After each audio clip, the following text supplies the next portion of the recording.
안녕하세요. 발빠른 시황의 이서구입니다. 오늘 증시 상당히 좀 힘이 없었네요. 하지만 장 막판에 그래도 힘을 내면서 2300포인트 지지력을 한번 다시 확인하는 하루였지 않나 싶네요. 양대 시장 모두 하락 마감했지만 거래소, 코스피 지수 기준으로 보면 하방은 2300포인트에서 지지하려고 하는 흐름이 계속 나오고 있다라는 점은 긍정적으로 평가하셔도 될 것 같아요. 코스닥 지수 같은 경우 아직 전 저점 멀긴 했죠. 탄력적입니다. 이 이유는 최근 들어서 코로나 확진자 수 급증에 따라서 재팬데믹 얘기가 나돌면서 제약바이오주, 진단키트주들이 많이 올라갔죠. 그 영향을 받아서 나름 좀 높은 것 같은데, 그 내면은 또 별로 좋지가 않아요. 2차 전지 소재라든가 아니면은 반도체, IT, 소부장 종목 같은 경우에는 하락폭이 좀 꽤 셉니다. 그래서 약간 차별화된 흐름이 좀 나타나고 지수보다는 조금 더 체감 지수가 낮은 상태였다라고 보시는 것이 맞을 것 같네요. 자, 수급 동향을 잠깐 보시면은요. 왜 이런 일이 나타났는가 한번 볼 수가 있는데요. 먼저 미국 증시, 오늘 하락 원인이 미국 증시가 하락 마감했는데 필라델피아 반도체 지수가 하락했다. 그리고 테슬라가 꽤 많이 하락했다. 이 두 가지가 가장 큽니다.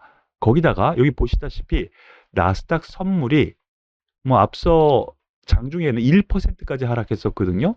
지금 방송을 찍는 이 시간 조금 줄여서 0.57%까지 하락폭을 약간 낮추는 흐름. 근데 문제는 여기에 있어요. 환율이요. 환율이 고점을 또 돌파를 했습니다. 이것이 자, 이 보면은요. 환율이 빨가면은 지수는 파래요.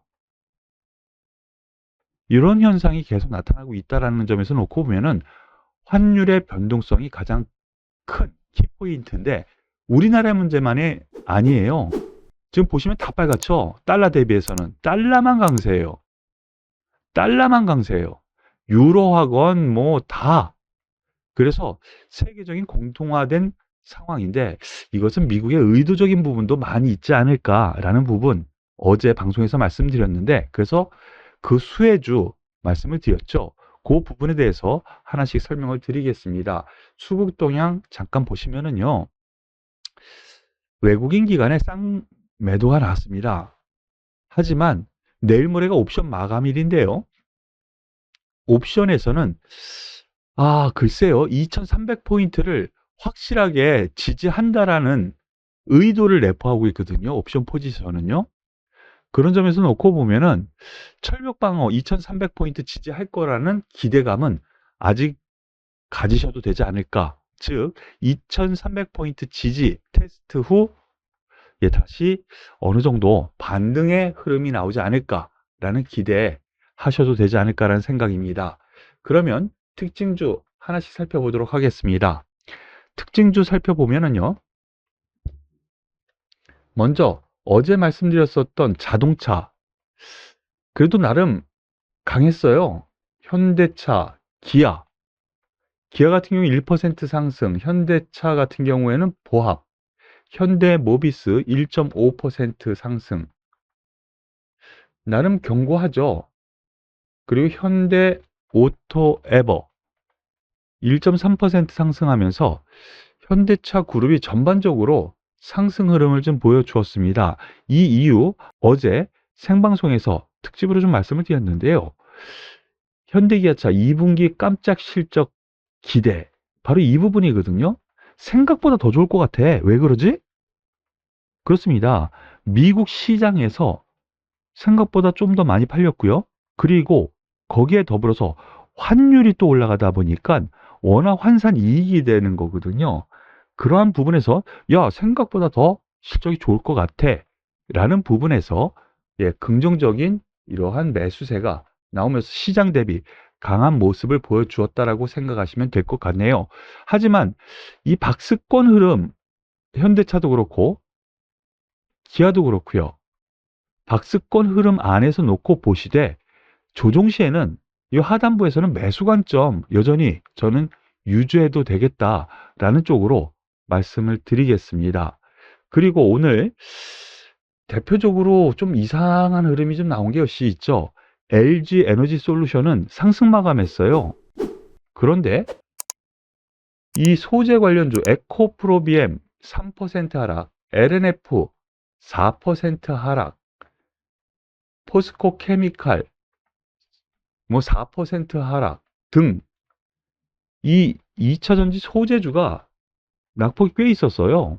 이게 왜 그랬냐면은요. 테슬라가 상당히 많이 하락했습니다. 물론 거기에는 다른 이유도 분명히 있어요. M&A 이슈가 좀 있었는데 거기에 잡음이 꼈죠. 그래서 테슬라가 하락한 것이 원동력이 되었지만 또 유럽 쪽에서는 테슬라를 비롯한 전기차 요거 전기차 이거 성장성에 한계 있는 거 아니야? 이런 얘기가 좀 나오네요. 그런 흐름이 간밤에 나오면서 오늘 하락했다라고 보시면 되겠는데 그러면 LG 에너지 솔루션은 왜 상승했는데 보면은요. 일단 어제 말씀드린 부분이 있죠.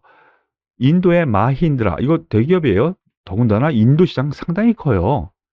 거기에 첫 전기 SUV에 배터리를 공급한다라는 뉴스. 이 시장 상당히 크다라는 점에서 호재거리가 나오는 부분이 있고요.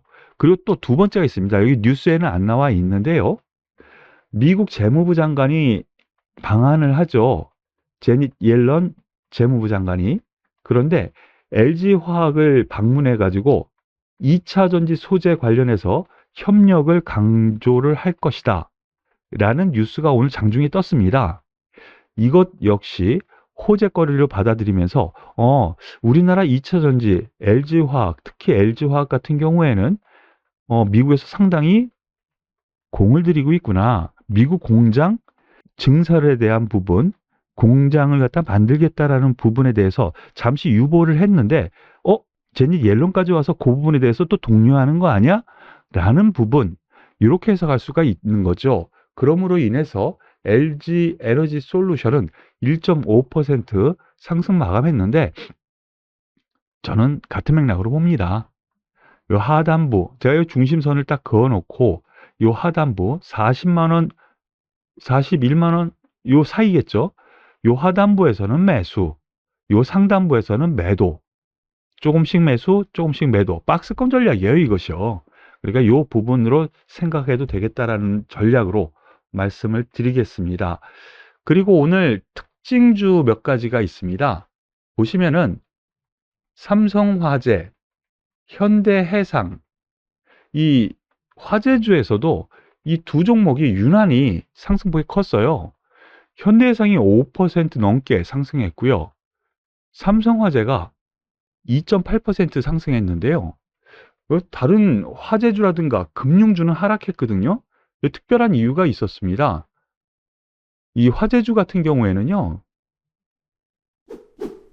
컨센서스 바로 이러한 부분 실적이 생각보다 5월 달부터 좋아지고 있다는 것이 나왔습니다. 특히나 삼성화재 그리고 현대해상 같은 경우 5월 달부터 이 감익이 되는 것이 아니라 오히려 이익이 증가를 하고 있네. 그러면은 실적이 5월부터 괜찮았으면 5월, 6월 그러면 2분기 실적 괜찮겠구나 라는 매수세가 들어왔다라고 생각하시면 될 것 같아요. 더불어서 오늘 특징적으로 장 후반 갑자기 들어올린 테마가 있습니다. 원자력 발전 관련주인데요. 한전기술은 1.2% 상승을 했고요. 그리고 여기 대장주 그리고 주도주라고 주도주죠. 대장주라기보다는 주도주인 에너빌리티, 두산 에너빌리티 같은 경우 1% 하락했는데요. 장 후반에 들어올렸습니다. 갑자기요. 갑자기 장 후반에 2% 넘게 3% 가까이 들어올렸고요. 그리고 여기에 관련된 부품, 테마주라고 하면 테마주일 수도 있고요. G2파워 같은 경우 9% 급등세를 보여주었습니다. 그리고 한신기계 4%, 오르비텍 3%, 거기에 더불어서 BH 1% 상승하면서 테마를 보여줬어요. 이 전반적으로 놓고 보면 아직 죽지 않은 흐름이죠. 오르비텍도 그렇고요. 아직 상승 추세 흐름을 보여주고 있습니다. G2 파워 오늘 가장 강한 대장주. 그런데 여기 보시면은요. 이들 종목들 G2 파워, 오르비텍, 한신기계 그리고 BHI 이들 종목들 보면은요. 대장주가 서로 바뀌고 있어요. 가벼운 종목들이거든요. 예, 이들 종목군들 하나의 테마로 엮어서 보시되 이 이유 말씀을 잠깐 드리면은요.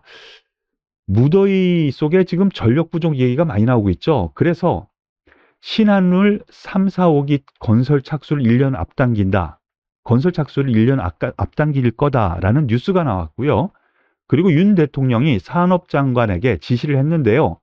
원전 생태계 빨리 복원해라. 원전 생태계 빨리 복원해라. 라고 지시를 했다고 합니다. 그러한 것이 장 후반에 노출이 되면서 이렇게 쭉 올라간 상황이라는 점에서 놓고 보면은요. 여전히 이 정부에서는 원전 관련 계속 지원 그리고 향후에도 이슈가 계속 나올 가능성 그리고 해외에서는 수주 가능성도 있다라는 점 꼭 기억을 하시고 요 방금 말씀드린 중소형주 같은 경우 요 탄력 있게 움직이거든요. 그런데 이러한 부분 빨리 따라잡으실 수 있는 부분들은 한번 해보시는 것도 괜찮은데 크게 보면은 두산 에너빌리티라든가 아니면은 한전 기술 이 정도 안정적인 움직임을 보여주는 종목으로 관심을 기울이셔도 좋겠다라고 말씀드릴 수 있겠습니다. 오늘 이 이외에 뭐 코로나 관련주 같은 경우 등락을 거듭하면서 약간 고점에서는 매물이 나오는 흐름도 나왔고요. 더불어서 지금 대부분 업종이 하락했어요. 예, 기운 빠지는 하루입니다. 어제도 그랬지만 오늘도 기운 빠진 하루였어요. 대부분 종목들이 뭐 한 3%, 4%씩 빠지는 이런 하락이었거든요. 하지만 제가 생각하기에는요. 이번 주 만기를 앞두고 있고요. 외국인의 포지션이라든가 2300포인트에서 계속 지지되는 흐름에서 놓고 보면은 2300포인트의 지지 이것을 한번 믿어보고 반등 가능성을 열어두는 것이 더 맞지 않을까라고 감히 말씀을 드리겠습니다. 오늘 어려운 장이었는데요. 수고 많으셨고 도움이 되셨다면 구독, 좋아요, 그리고 응원의 댓글 꼭 부탁드리겠습니다. 수고하셨습니다.